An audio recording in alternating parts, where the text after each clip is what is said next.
तो अब एक क्वेश्चन ये आता है कि सामायिक और पौषधोपवास व्रत इनको अलग से क्यों रखा गया है? जबकि हमने कहा कि देशावकाशिक व्रत के अंतर्गत अंतर्गत एक निश्चित अवधि तक जो त्याग किए जाते हैं वो आते हैं। तो सामायिक भी सिर्फ 48 मिनट्स के लिए होती है और पौषधोपवास जो व्रत है, पौषधोपवास है, वह भी 1 दिन रात या फिर 1 रात या 1 दिन के लिए होता है। तो फिर ये भी देशावकाशिक व्रत के अंतर्गत ही आ सकते थे। तो फिर 9वाँ सामायिक व्रत अलग और पौषधोपवास व्रत अलग से क्यों रखा गया है?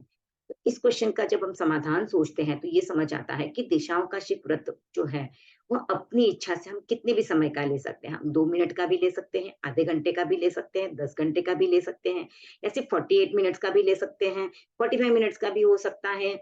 तो हमारी इच्छा के अनुसार हम उसका त्याग ले सकते हैं। जैसे मैं 15 मिनट का मौन कर लूँ, मैं स्वाध्याय कर लूँ, या फिर मैं एकासन ही कर लूँ, या मुझसे नहीं हो रहा तो मैं एमएल कर लूँ, या फिर मैं चौविहार प्रत्याख्यान कर लूँ, त्रिविहार प्रत्याख्यान कर लूँ, रात्रि सौगंध ही कर लूँ। तो इस तरह से वहाँ पे मेरे ऊपर कोई एक रेस्ट्रिक्शन नहीं आता कि मुझे यही करना है।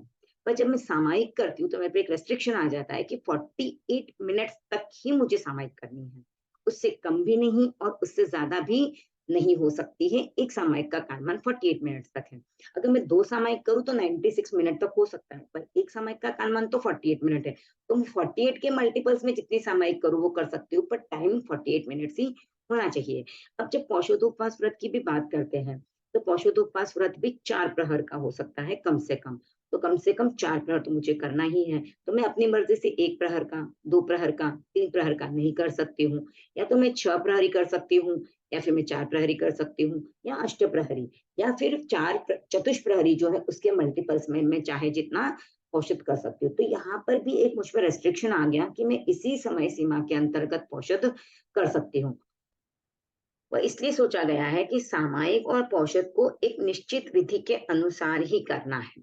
उस विधि के अलावा अगर हमने कुछ भी किया, तो वह देशावकाशिक व्रत के अंतर्गत चला जाएगा। तो अगर हमने सामायिक के नियमों का पालन किया, 48 मिनट्स तक किया, तो वह सामायिक होगी।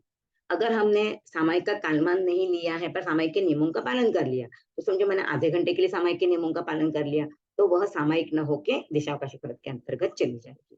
औषध का भी सेम ही होगा।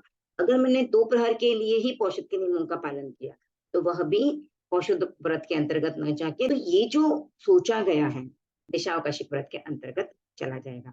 तो ये जो सोचा गया, वह एक विशेष विशुद्धि के लिए ही सोचा गया हो सकता है और इसीलिए इनको देशावकाशिक व्रत से भिन्न रखा गया।